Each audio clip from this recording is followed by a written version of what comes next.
পর পর এভাবে চার্মিং মুভমেন্ট করার কারণে আমাদের খাবারের যে হজমটা খুব দ্রুত হয়।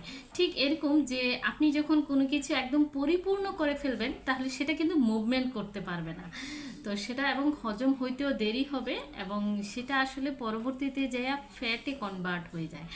তো আমরা এই জন্য চেষ্টা করা হয়, এই যে বলা হয়েছে যে আমাদের ধর্মে 3 ভাগের 1 ভাগ খাবার খাবে, বাকি জায়গাটা খালি রাখবেন এবং পানি দিয়ে পূর্ণ করবেন, তখন কি হয় চার্মিং মুভমেন্টটা বেশি হয়, তো এতে খুব দ্রুত হজম হয়ে যায়। এই বিষয়টা আগে ধর্মে বলা হতো, আর আমরা যখন এখন মেডিকেলের স্টুডেন্ট আমরা এখন এই জিনিসটা একদম হাতে কলমে এর কারণটা জানতে পারছি। তো সত্যি আসলে ধর্ম ওইভাবে ব্যাখ্যা না করলেও সঠিক জিনিসটা যে আমাদেরকে ধর্ম শিখিয়ে যাচ্ছে সেটা আসলে যে জানবে, যে বুঝবে, সে আসলে উপলব্ধি করতে পারবে।